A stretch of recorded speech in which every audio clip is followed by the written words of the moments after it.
Festival Larung Pelita Purnama Sidi ya. Oke, Jadi artinya apa Pak? artinya itu Larung Pelita adalah lentera air benernya. Oke. Ya. Purnama Sidi itu artinya bulan purnama yang sesuai dengan tema Waisak ini, purnama suci. Jadi purnama suci ya. Jadi memang apa sih makna dari Larung Pelita Purnama Sidi ini ya? Nomor satu mungkin yang kita sebut ini kenapa kita menggunakan api ya. Betul. Jadi api ini yang kita ambil ini dari Merapen, memang sudah menjadi tradisi dari Borobudur. Itu memang menjadi api yang secara alami itu nyala terus ya, eternal flame gitu. Jadi memang kita melihat dari suatu pemberian dari Tuhan Yang Maha Esa itu, nah itu kita menjadikan api suci. Api suci ini dari memang disemayamkan di Mendut. Nah ini di Pawon ya, nanti di Borobudur. Iya. Nah api ini kenapa ya kita api itu? Api itu perlambangan dari purifikasi batin. Oh, makanya Ya, tadi ada betul. kata-kata baik yang Ya, kenapa kita diberikan ya? ada purifikasi badan adalah air. Kenapa purifikasi batin?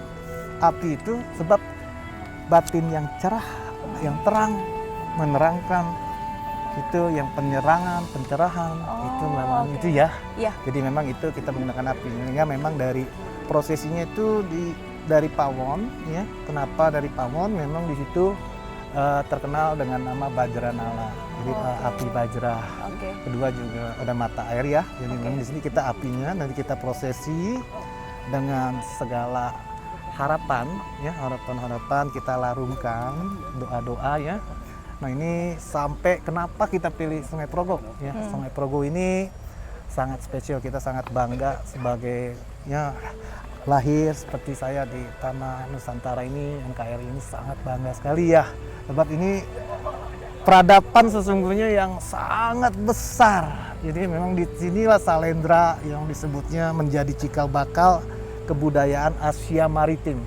Di Kambodia, di sebelah mungkin di India Selatan ya, di Indonesia ini kebudayaannya itu dari kita. Jadi kenapa ya ini lahir di sini?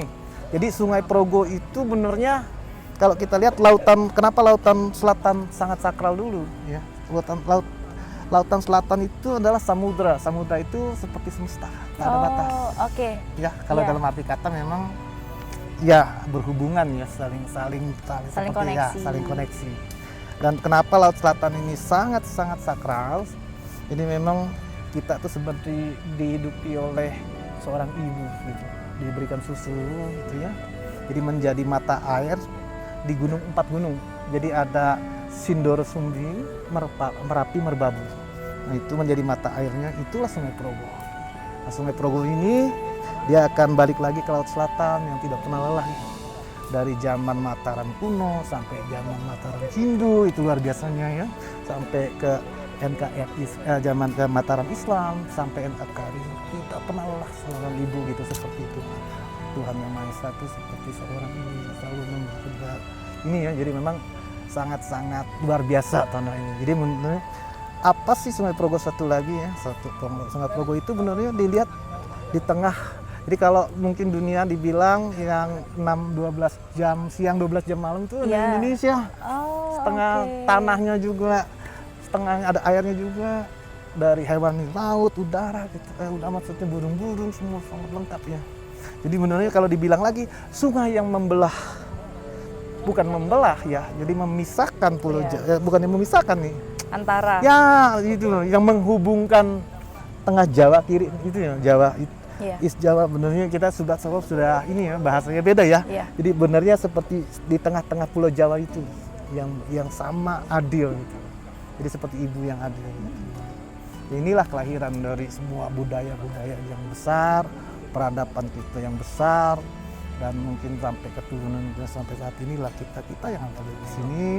Dan juga sampai adanya Sriwijaya, Majapahit yang termasuk itu beliau sampai saat ini Mataram, dan juga dari Mataram, Keraton Yogyakarta, Surakarta, ini suatu kebanggaan itu dari ini yang kita balikin kembali ya gitu. Jadi yang sebut ya kita bangga sekali walaupun doa sakral itu benarnya mereka juga menyambutkan bahwa itu ajarannya dari Indonesia.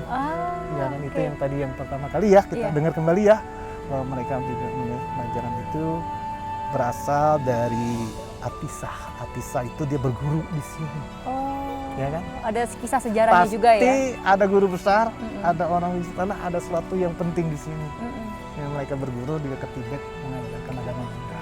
Nanti kita juga senang ya, mereka silakan monggo untuk berdoa untuk mereka tradisinya. Gitu loh senang. Kira-kira begitu bapak-bapak ibu-ibu ya. Iya. Jadi selain itu festival Tadi banyak yang hadir juga ya. Ya, Ramai jadi sekali, ada benarnya, perwakilan ya. kita ingin sekali ya yang disebut ketua PBB ya atau mungkin ketua jenderal ya, sekretaris jenderal ya sebetulnya. Maaf ya, sekretaris jenderal PBB menyebut Bhinneka Tunggal Ika itu adalah harta orang bilang treasure ya for Indonesia, yang bagus untuk Indonesia. Sebenarnya itu bagus for the world.